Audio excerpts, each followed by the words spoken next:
I am delighted to introduce Mario this evening, who needs no introduction to UVA, as one, he served as the Porter Chair, teaching a fantastic joint studio between the departments of architecture and landscape architecture, but also has been a close friend and a visitor to UVA for many, many years now, and has taught here in the past.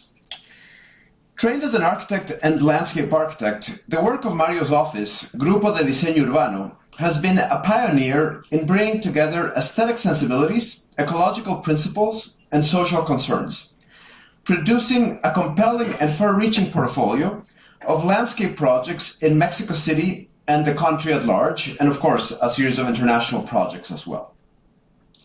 Beyond the complexity and beauty of each individual project, the body of work put forth by Schjetnan's office has been instrumental in building a body of knowledge around botany and ecology in a region where landscape architecture as a discipline is not as prominent as in other parts of the world, yet landscape as a condition is unescapable and in need of design expertise. Educated as both an architect at UNAM in Mexico City and as a landscape architect at UC Berkeley, Mario's work shows the inherent power in finding the overlaps between these two disciplines, expanding the toolkit available to the designer in order to address spatial issues of greater complexity across large set of scales. Having spent a significant amount of time in Mexico City myself, Mexico is a city that has taught me a lot. Yet perhaps one of the greatest lessons come from your work, Mario. In looking at your projects and at the disciplinary space you have constructed in the city, I have learned how powerful design can be in improving quality of life when meaningful and relevant questions are asked by designers. And I am delighted that these lessons can be shared with the UVA community during this semester and especially today. Welcome, Mario.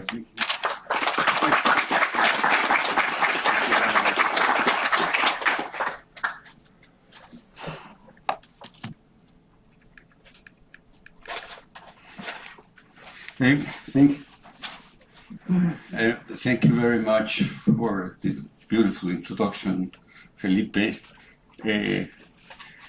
It's wonderful to be back here at the University of Virginia, and particularly having been here teaching the studio with William Shivers. First of all, I want to thank Felipe Correa for this invitation to be here today, talking to you and being able to show some of our work and our ideas, thoughts, and process.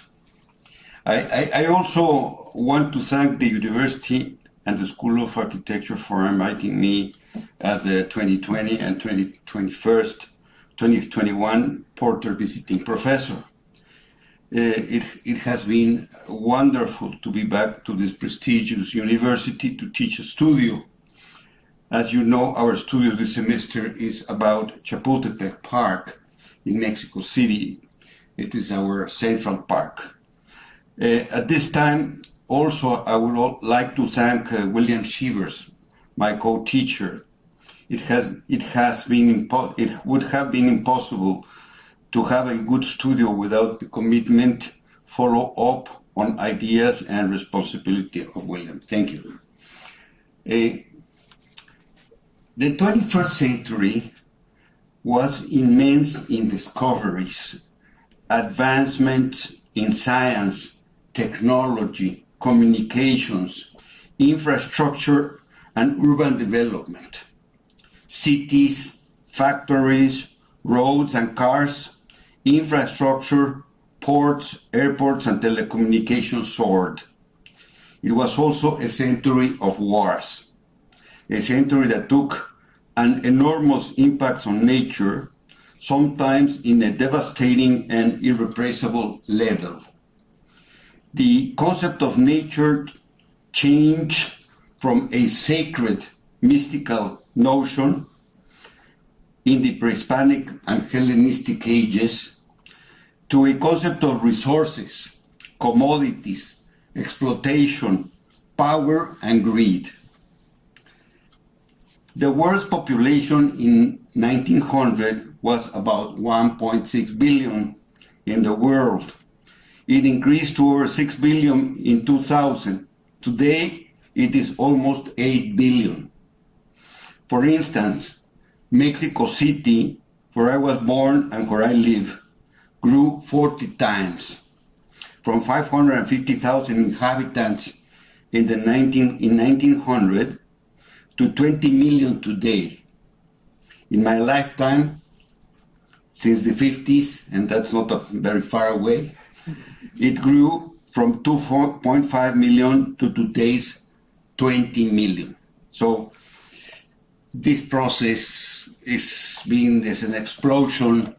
The resources, the scenes, the levels of devastation all over the world, it has been tremendous. If you really looked at it in a profound way, only 100 years, these changes have been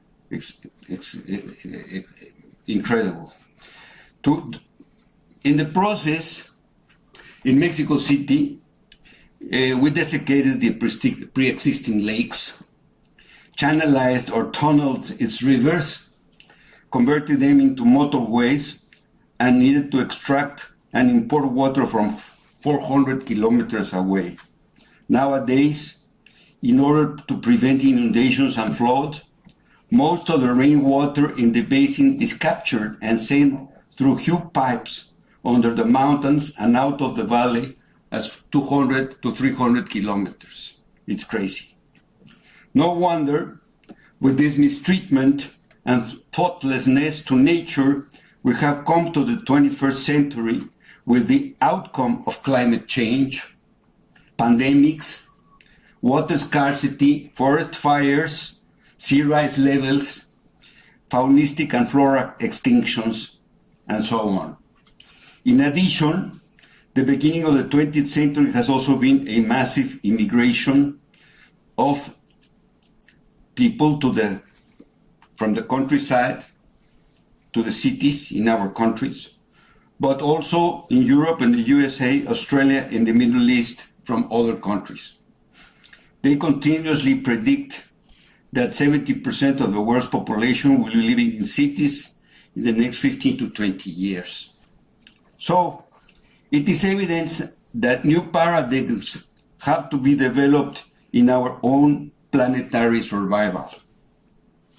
Yes, to have development without destruction, resources without severe ecological impacts, new science and technologies to project us into the near future, available and affordable, humanized cities, not anonymous agglomerations of housing and concrete, new opportunities for the disadvantaged and poor citizens. In other words, we need to reconcile our existing cities back to nature and to their communities, to mend, patch, and weave existing threads in order to heal the voids and the gaps. Just like our old grandmothers used to do, who were menders of our old socks and pants when we were kids. The verb re has to be established as the center of actions to rethink, to recycle, to restore, to reuse, to rehumanize, and to reconcile. And it is these two wonderful professions, landscape architecture and architecture, who can do it. We have monumental challenges, but also enormous opportunities. Our projects have to be possible, useful, affordable, sustainable, but also beautiful, memorable, and imageable. So I'm going to show you, to expose 5 projects, only 5 projects, and let me see.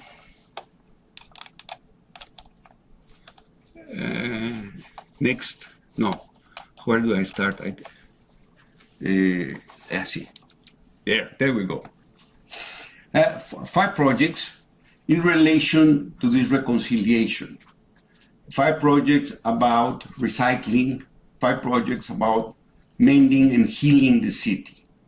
3 of those projects are going to be in the Valley of Mexico, in the metropolitan area of Mexico, Xochimilco, Santa Fe District, and Azcapotzalco. As you can see them, there are numbers 3, 5, and 6 in the metropolitan area. This is the metropolitan area of Mexico City as it is today, with 20 million inhabitants, both in the Mexico and in the state of Mexico. First, I would like to show you the post-industrial project of the Bicentennial Park in Mexico City, who was done for the 2010 Bicentennial anniversary of Mexico's independence. The Azcapotzalco refinery, who stood for 70 years and then was closed in the year around 2000, stood there, and of course no remediation was made. Imagine the levels of contamination in the soils and in the process. It is historical process of industrial production, when the city was about almost half a million, to a city that, when it closed down, was about 19 million. So in the late 1900s or 2000, it was closed down. It was extracted with all the superstructure and pipes, but not the understructure, of course, because no remediation was made. No, so in around the year 2005, we were called to an analysis of the project, analysis of the site, and to envision how bad the contamination was. We worked with many scientists and several universities. And finally, a competition was forwarded in 2007, and we won this competition in a team with Ricardo Legorreta and Javier Sordo and the Museum of Children in Mexico City. The process of remediation was very interesting, very fast. It was done by Pemex, who was, of course, the owner. As you know, the law has to have, you cannot close a refinery or any other productive process without remediation in Mexico. So and you become always the owner or the responsible party for the contamination. No? There are several ways, there are several modes of remediation: extraction of vapors, bioventing, and bioplasting. It's different. Well, washing of soils, oxygenation of soils, or extraction through of vapors and so on. The site is 55 hectares, and it started with this concept that goes around an existing area, which was not contaminated, was the housing area. But basically, for us, we work together with the scientists and all the people from soils and chemical experts, and in very few terms, we had to use, or we had to design from the level 0 up, and basically establishing several layers of separation with the original levels. We could not go under 8 meters because unfortunately the soils were compacted and then they kept the contamination from going into the aquifers. So with these restrictions, we started to play, the general diagram. We came up with the idea to have a series of parks or gardens that could have different orientations, let's say. Typically the natura, wind, water, fire, and soil. No? But basically these gardens were oriented to different uses, and the idea was that you could connect them all together and visit different parts of the park at different visits, because the park is quite large. You know? It's 55 hectares, but it's very, very long. It's like a U form, let's say. Basically, in an old section of Mexico City, in the pre-industrial, and basically industrial from the let's say the early part of the 20th century to the more or less to the mid or 60s, 70s of the 20th century. Well, this is the general master plan, which will have the 5 parks, like I said, a natural botanical garden, a natural botanical garden, I mean, a water garden, a sun garden, an earth garden, and a wind garden. And basically I'm going to show the Natura Botanical Garden, which was the one that was more developed, and it basically was developed in the simplest part or less contaminated part, which because it had a huge concrete slab protecting it, so it only had vapors, so it was easy to extract them. Pretty well, easy, meaning that with the rest of the site, you can see there parts of the botanical garden. Then on your left-hand side, the area for big concerts and so on, a sports area, and then a family and multi-purpose area, and on the way up to the right, a new lake connected to a water treatment plant to irrigate the whole park. Here on your left-hand side, you see this round building, which is a metro station. So the park has this wonderful connection to the metro. So that's how we establish this axis that goes around like in an S form around the park. And the idea was to enter through the botanical garden, because Mexico's culture has been very much around our painters, our archaeologists, our archaeology, our towns and so on, but not very poor in relation, our culture in relation to nature. Many Mexicans do not know what are the original plants, or that we are the 5th most diverse biodiversity in the world. So the idea was that you have to enter through the botanical garden to the park, even if you're going to skate, or do whatever. So that was this big axis, and then we developed this small master plan, establishing 9 different biosystems in Mexico. I'm not going to go through them because it's taking more time. So what was very interesting from this scheme was that the topography of the botanical garden was dictated or informed by the different species of plants. In other words, the highest or the deepest would be the tropical plants and subtropical.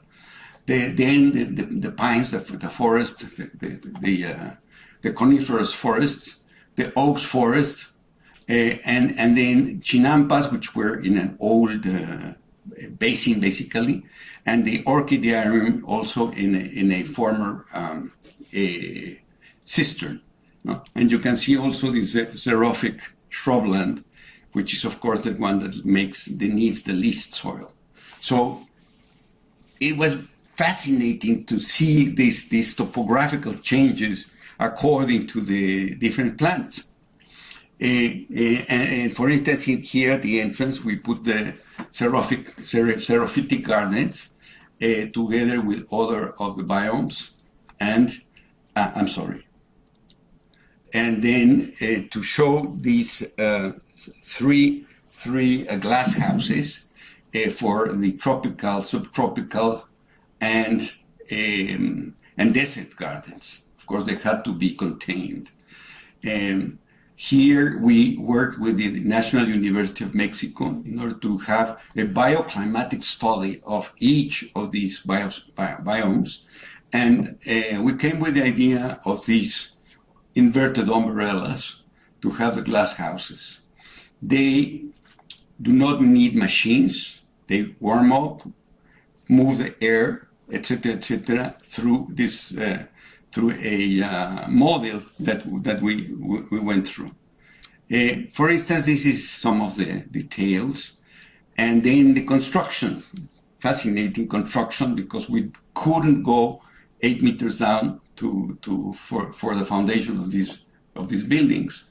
No, you can see there that it goes all the way down, or starts at 5 meters and goes 5 meters up the ground, and that was leveled with different soils for different types of plants.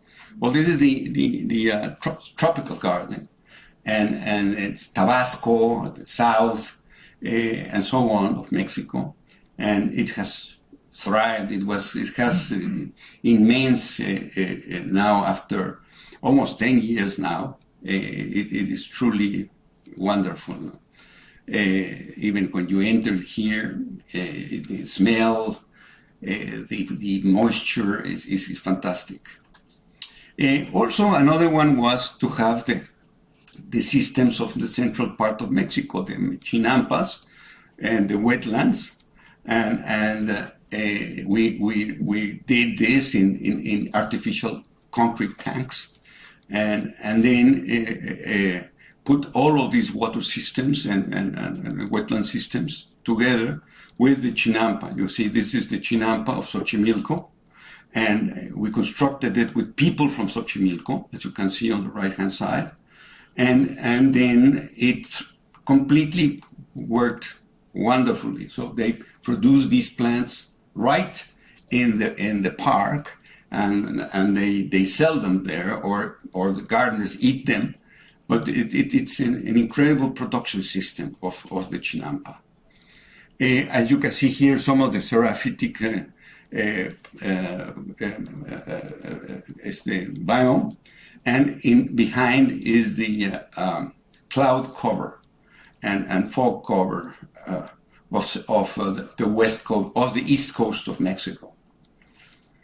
Interestingly enough, so one day I go there and start to hear peaks, of very strange birds. Well, the parrots found their own ecosystem, and they was all over the place, with their nets and so on. So it is incredible. Nature is so bondadosa, how do you say that? So marvelous that where it's there, it finds its place.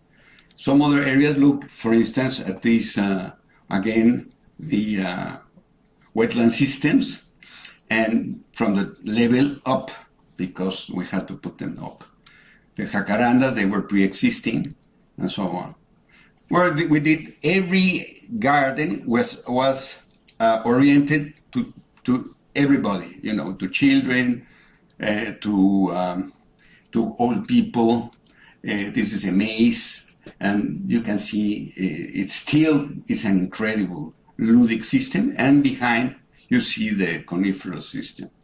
And finally, we found this marvelous 100-meter long cistern in that pre-existed, of course, from the refinery, and we habitated it with an orchidarium. You can see there the orchidarium, and you walked over a jungle that we set up at the base of the orchidarium, and we covered it, and we sprayed it from the roof, of course, and there are many varieties of orchids here. You can see it. So you float over the jungle all along the orchidarium. Well, now the big test here. Let me see if I can do it. There. I can't. No problem. Yep. There it goes. Wonderful. I'm yes. So take a look at these movies and see. The landscape is so fantastic. These new elements that you can see from different points of view is fantastic. And the way landscape in photographs is not enough. You see, you see people, you see how it's moving, the dynamics.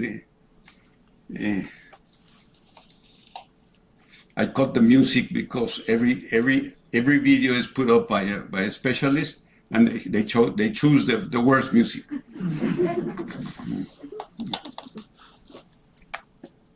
People say they are not interested in Mexico. They used to say they're not interested in like botanical gardens. Well, we have 2.5 million visitors a year now in this park.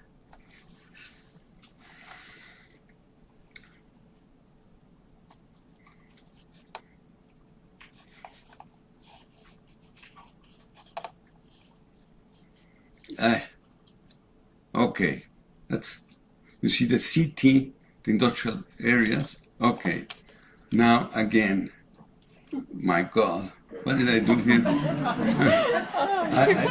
I knew I was going to. No, it's okay. We'll get you back I up. told you I had to stay here. Let's get you back up. Let's see. 27 more or less. Yes. The next one. The next one. There you go. There. Okay. Oh, I'm going to switch that. Yes. And that's it? Okay. And another project. This project now is in the east coast of Mexico. It's Tampico, Tamaulipas. It's a city that grew again from the early 1900s, with petroleum for the war. The First World War was a British petroleum company. 1938, the petroleum was nationalized in Mexico. So it went up to the 60s when, of course, it was old, and then they had to change. So the town Tampico kind of stagnated and was just like frozen in time. Here you can see that the green areas were the old mangrove areas. The yellow areas are filled, and the purple area is for historical district and port. It still is a port. It's an important port, not as important as the rest, as other Veracruz and so on, but still an important port. It's the only fluvial port in Mexico, and it's still working. So we were selected to produce a master plan, and we started to study, as always in these cases, the history of the city. Tampico was developed in the 1850s. It then expanded in the 1870s, and it really exploded in the 1940s. As a matter of fact, there's a marvelous film with Humphrey Bogart, Tampico, that you should look up. It's about sleazy, It's very interesting with Humphrey Bogart, and well, this is the area. This is an old channel el canal de la cortadura. Cortadura means to cut, so it cuts the area, as you know, and then it comes from the river. It's a huge river, the Pánuco River, and the project was about a little bit more than a mile, and several objectives were established in order to create a linear park, to create possibilities of investment, to rehabilitate the city in this part, which was abandoned, poor, etc. Lots of problems with drugs and all of that. As you know, Tamaulipas is a very complicated. Oh gosh, it's now going crazy. No, well, I touched some wrong button, but this is the master plan, converting this this channel, as you can see, into a linear park, and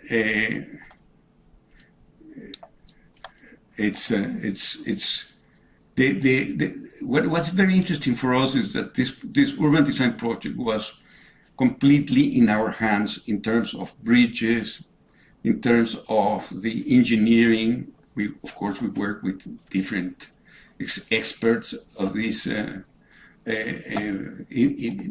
individual civil engineering aspects, but we had that was our whole responsibility of coordinating all these people.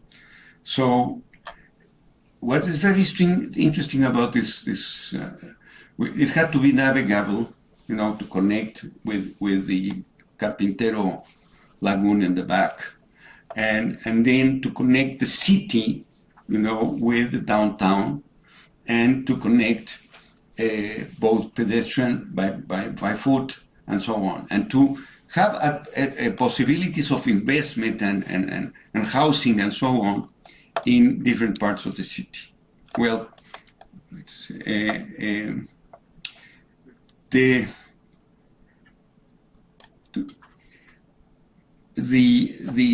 outcome after 10 years, many different municipal. Wow, it's going crazy now. It's too bad I touched a wrong button, but anyway, there it is. So it was in several phases, 3 phases over 10 years, and it's finally finished. It finished before the pandemic. So it has turned around the city incredibly in terms of there's housing projects now. There are some restaurants that people run in the morning, and there you go. There's this old market that we recycled, and so on. It's very touching. Okay. See, at the end, we propose this multi, let's say, layered or purpose, let's say, semi-building, semi-landscape that is a children's playground, bathrooms underground, an amphitheater, kiosks on both sides, and so on. And well, little by little, is starting to the whole area has been changed, but starting to, let's say, be really. We tell them it's another 10 years to really change over with density and so on. So for me, this is a very interesting project at the level at an urban level, at an urban design level, but the landscape level too, at the level of infrastructure and so on.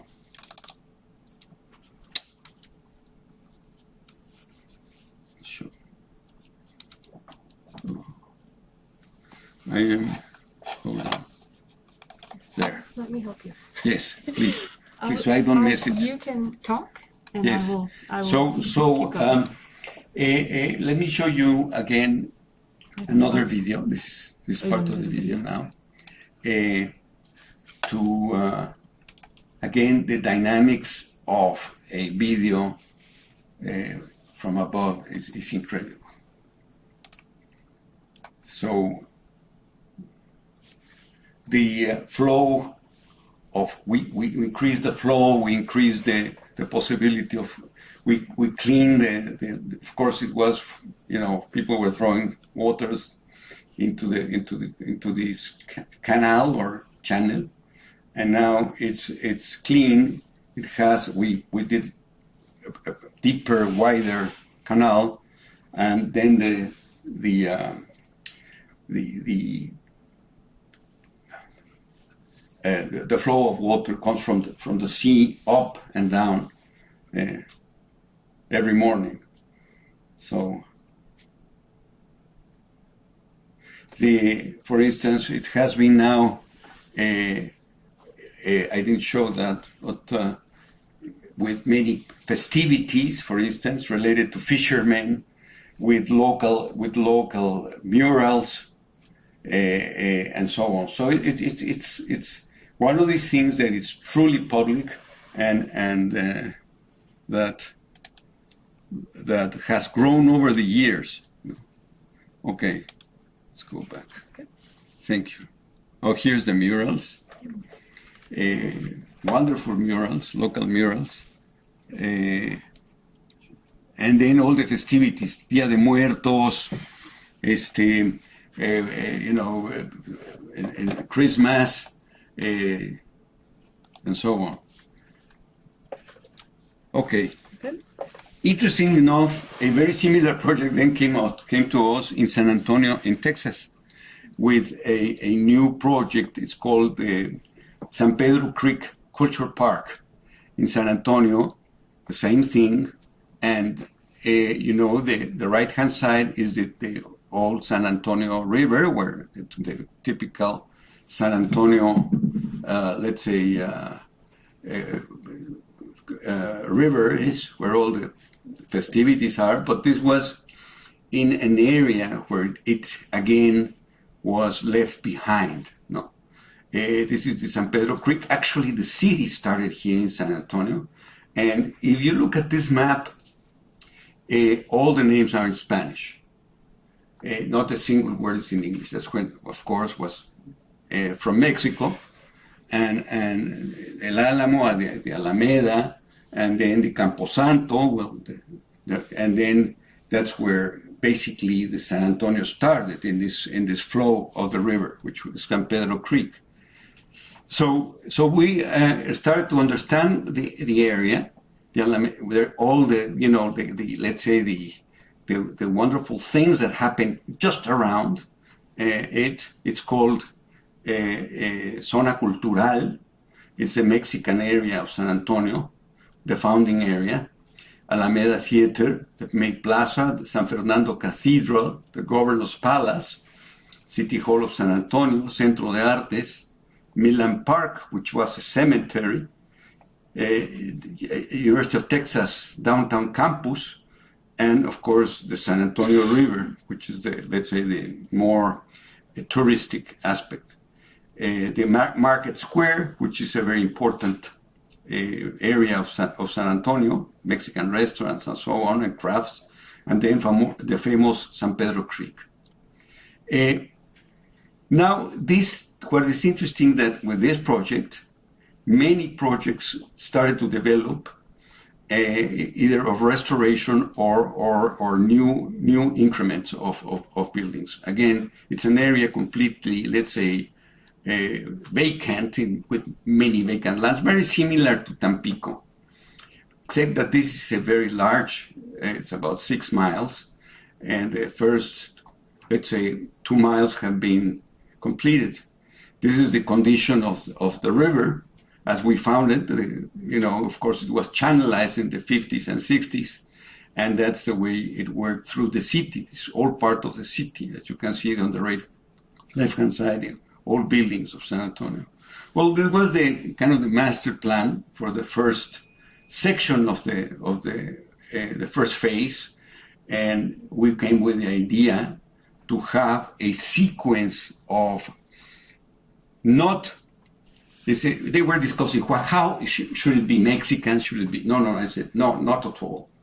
The city, this foundation comes 4,000 years ago. And the actual notion is the water. Why the city became so important is because it had water, because it had. So there's a narrative of water from the Plaza de la Fundación through the valley and then through a series of, let's say, valleys and bogs and different conditions. No?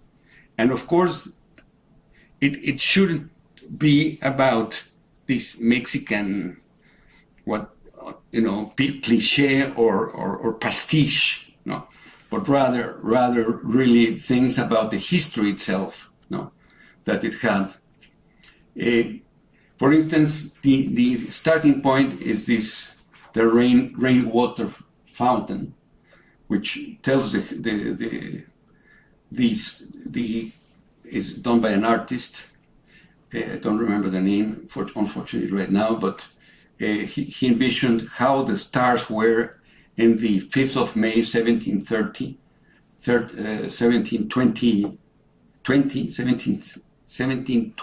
when the city was founded. And it's a beautiful element, you can see there. Then the valley, how the water starts to go through the valley, the bogs.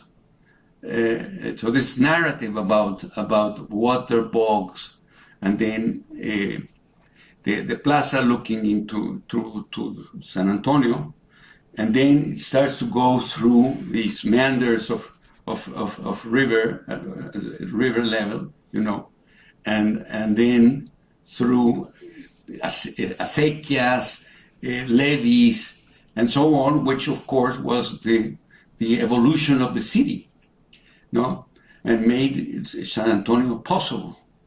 At the end, then there's this acequia which forms this water plaza.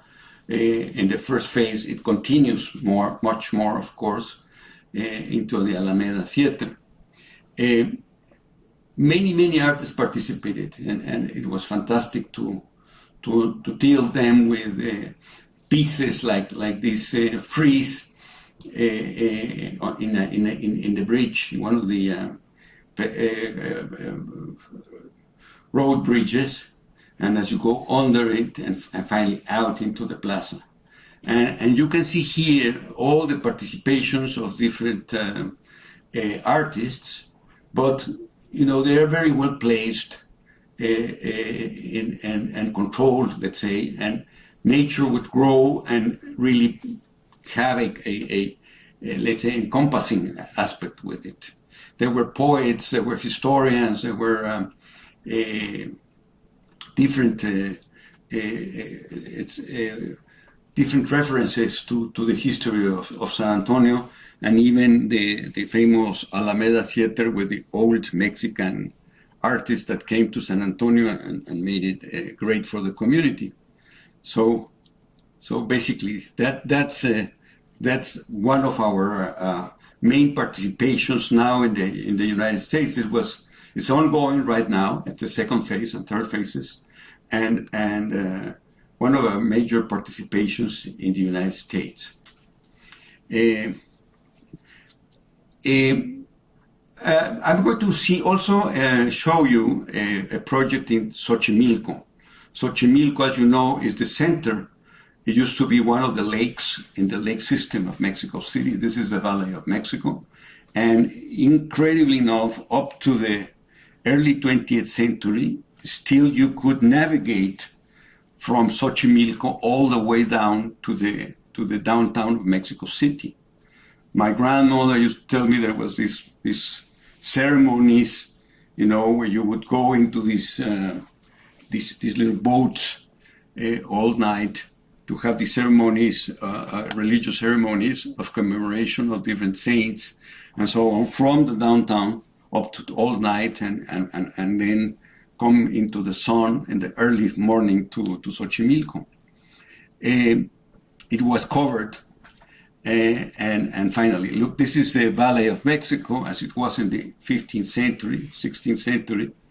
It's a beautiful painting by Covarrubias, which is in the National Museum of Anthropology. and it looks over into the volcanoes. In the background is Lake Texcoco, and this was Mexico City, Tenochtitlan, and so on. So Xochimilco would be on your right. Well, Xochimilco produced these chinampas, which is probably the most important scientific and technological invention of the pre-Hispanic culture in Mexico. It gave up to three or four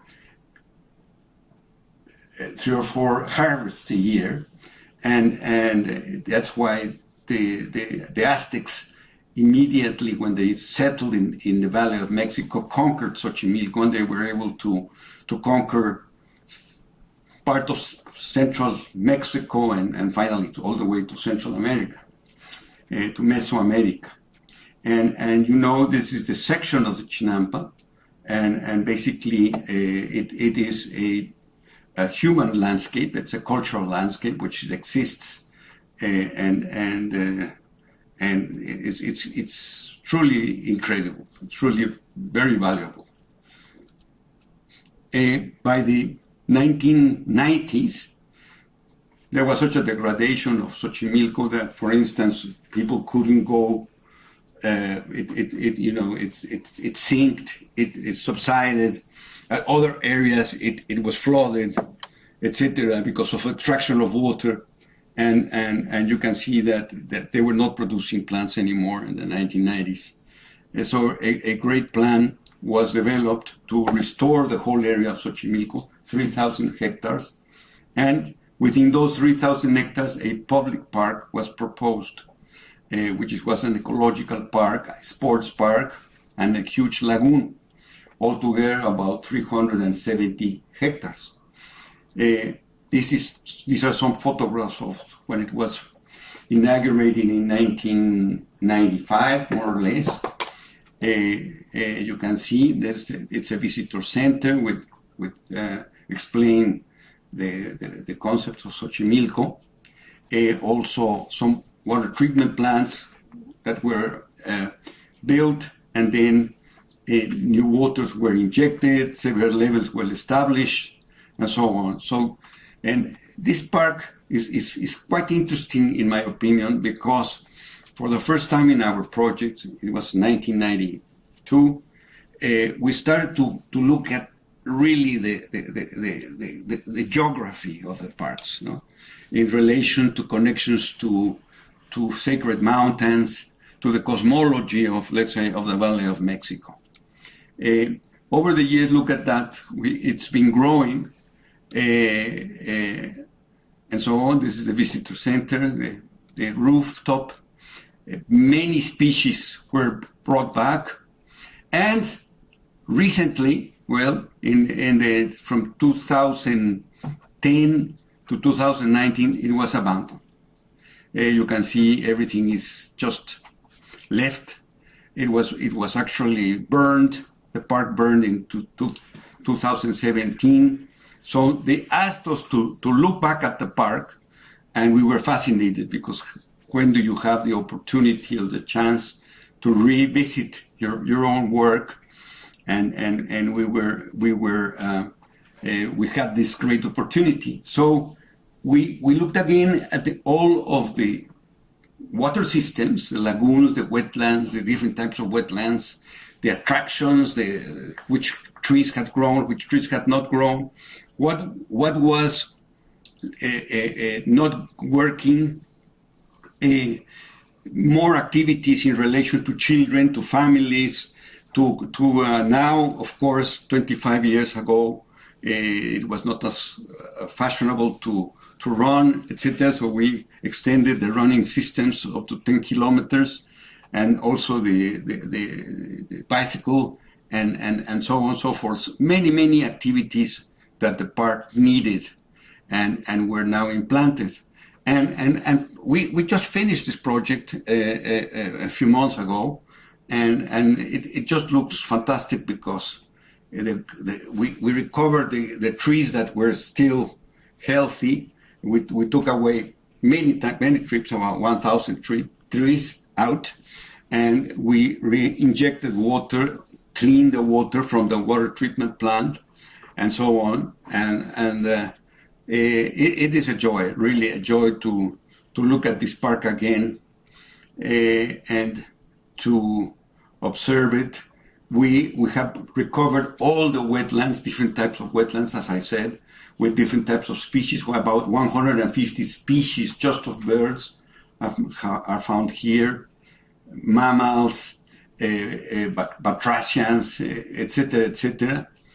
This is a Chinampa. We created the Chinampa existed there, but we made it didactic.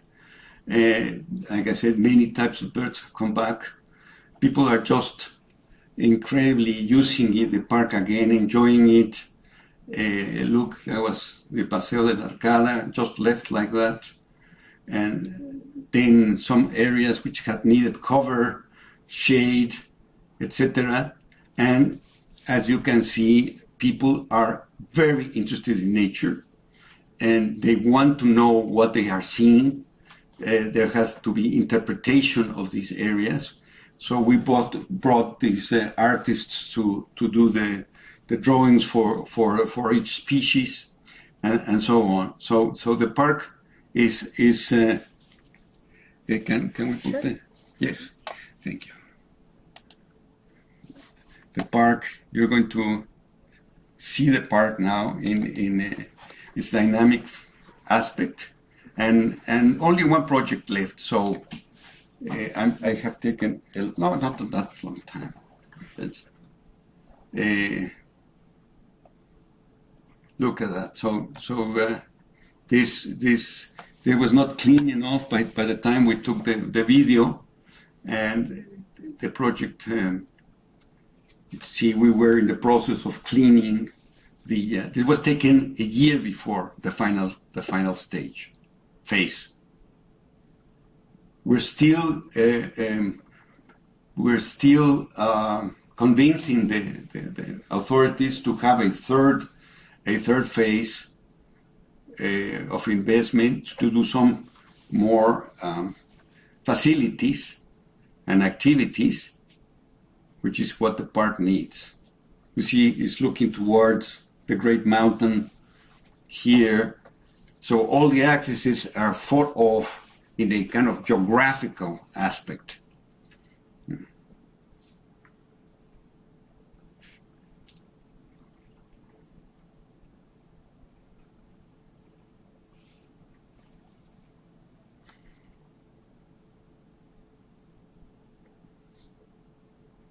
So this recovery was part of Mexico's main culture, which is the Chinampas. And it was very successful. It had many awards from many places, Harvard, etc. But it was left over, like we unfortunately happens in our countries now. So it's a great joy to recover it again. Okay. Final project that I want to show you. I'll give you some space. I can come back a moment. Okay, I'm sorry if. Okay, well, this is a project in Santa Fe, in the western hills of Mexico City, where it has grown incredibly, with like a new edge city. This is a photograph from the 60s, where it was a quarry. The site was a quarry, which for the extraction of sand for construction, inert for roads, inert soil, and rock, for construction. So they worked this site for about 50 or 60 years, and it was closed down several. Again, like 10 or 15 years ago. And you can see that they excavated up to 70 meters down in this quarry. And then they used this quarry to, of course, dump all the construction materials and so on for several years. There were also problems of stability. Look with this cut there, and so on. So the community, this is a very interesting community project, which comes from the proposal of the Santa Fe Neighborhood Association to the Mexican government and said, we don't have the money to produce this, to do this park. So a very interesting kind of association was developed between Santa Fe, the Neighborhood Association, the Mexico City government, and some developers to produce a new master plan where 17% was going to be a public park and about 30% for infrastructure and roads and private development. So about 2,000 apartments are going to be built here in the site. It's a 40-hectare site, by the way. So about 29 hectares are going to be a public park. So this 30% was sold, and with that money, the developers produced the park before they were able to start development. This was the key question, and then the maintenance and operation is with the trustship, and the Santa Fe Neighborhood Association is in charge of the maintenance of the park through a park concession and through a rent of the concessions that were built with the master plan by the developers. As you can see, the area is very, very complicated from the point of view of the topographical condition. Not only basically the soils and stones and geology, let's say, we thought that's going to be very stable, and so of course it was not. They had dynamite, so all the soils and stone was disturbed. It was quite complex. So the first thing we had to really understand was the topography, the topographic and geological conditions, no soil, of course, and the conditions of the various debris that was thrown into this piece of land. You can see that the city remained above, and then that at different stages, of course, there was the hole went down for the park. Well, this is the master plan. We worked together very interestingly between the city, the neighborhood association, and ourselves. We made a team with another architect who is going to come for the final reviews, Victor Marquez, and the great spots, the great lots are going to be developed. These were the ones that are going to be developed, and the rest of the park is public. It's open 20. Well, it's not. Is absolutely public. It's not walled or closed. It goes up to 10 o'clock at night and 5 o'clock in the morning. So it goes, pretty many hours. And you see another section, the second phase, which is the sports section. And under that, there was a Costco store going to be built. It's being built right now. And the roof of the Costco shop is going to be the sports area. And they're going to rent the site. They're going to rent the site, and with that, we're going to maintain the park. Again, a process of development, presentation, and so on. So this is a very interesting kind of democratic process and project, which for the first time in Mexico is quite innovative. I know that this process and this method and this model has been used in the United States, but it's never used in Mexico. Many types of models were made. You can see the connections to the street from the future sites through the park, and so on. There are 3 connections to different forms, to different portions of the city. In other words, we will be able to connect people through the park at all times, and through ramps or through elevators connected to the city. And the main concept was a water access, which goes through from the entrance through a kind of rambla or paseo, then through a water garden all along the central part of the project, to a system of lakes, and then to a huge cistern. There the water is collected, the rainwater is collected, and it's used for 3 months of the 5 or 6 months of the year that is the not rainy season, let's say, it's the dry season. So again, this is the original topography. It was modeled in order to have these levels of lakes and so on, an amphitheater. The program was dictated by the community and so on. And then, of course, this is the concept of the water garden. There's a main promenade that goes through the park. And then finally it collects the water through a rain garden. The rain garden goes into this huge cistern. The cistern is about 7-meter deep tank, as you can see, and it's stored there and then used for the period of dryness. This is the main axis, the Rambla or the Paseo, the entrance. On the left is future development. On the right is a future community temple. And this area is going to be lighted. It's going to be developed with commercial cafes and restaurants, let's say, on the ground floor.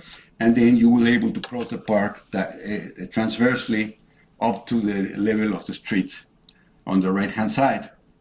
As you can see, the connection to the mountains is wonderful. It's very beautiful. It's at the end, there's a natural park, the first natural park of Mexico from the 19th century, and so on. So this was let's say the lower part to the entrance on the other side of the paseo, and the main entrance there. This is a symbolic gates, but they cannot move. They are just symbolic gates to say the park is always open. Then the rain garden. There's a dog garden on the left. So again, the topography is quite interesting, because as the main path goes through, you either have gardens up or down all the time, up or down, and we had to excavate or establish these platforms in each place. So this is the main promenade. The rain garden opens up here, and there, for instance, is a playground. And we constructed this, for instance, this is a restaurant, and these restaurants pay rent to the park, and also a huge building that you're going to see later. A natural garden, and at the end, the lakes. This is the place at night. As you can see, the restaurants, kiosks, it goes from every price to high-end price. And it has, what is very interesting about this project, it has been established as a center of the community now. Santa Fe is like an age city, it didn't have any open space. Now it has this space, and people are gathering here to connect, to see each other, to come to restaurants, etc., etc. The central plaza at the center of the park. You can see here what's going on. all kinds of people. You can see all kinds of people from nearby neighborhoods, poor neighborhoods, rich neighborhoods, and so on. And then this is the we call it the gourmet building or terrace. You can go over it and then be part of the system of walking and running, and then to connect the whole system. Let's say, but we have dog gardens. This is very important now in Mexico, especially this part of the city. One day we counted more dogs than children, and incredibly Mexico City. But that's the way it's going now. We call this the hidden garden because we made a scoop out of the land, and then we put the scoop there, and then you have places for hammocks. You can come in and have the hammocks,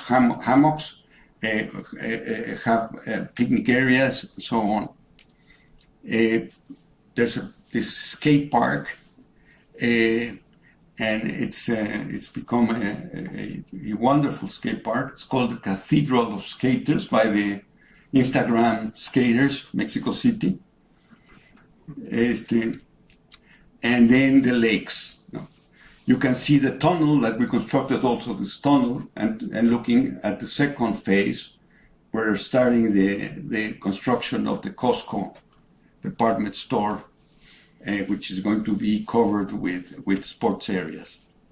You can see the levels here, which are quite complex in terms of going out, but also beautiful lookout points, like in the right-hand side, to the city, to Mexico City. Again, this is the amphitheater.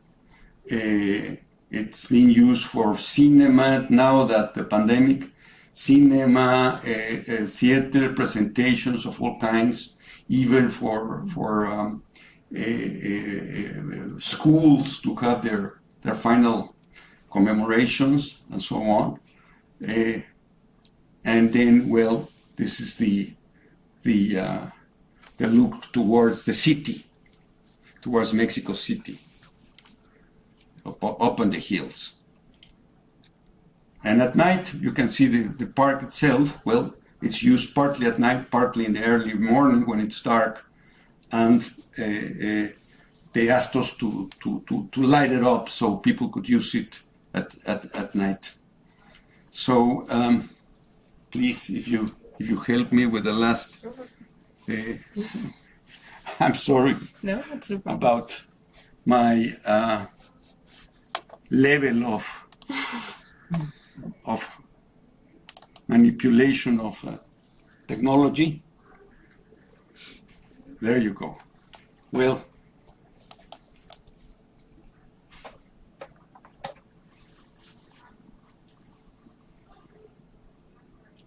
see they're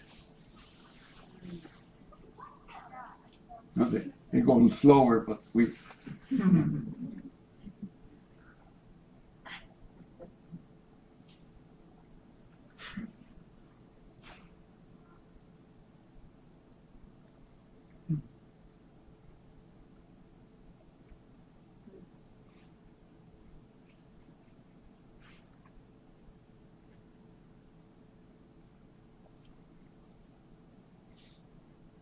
All the materials we designed, also the furniture, all materials are new. In terms in this, we designed them with the producers.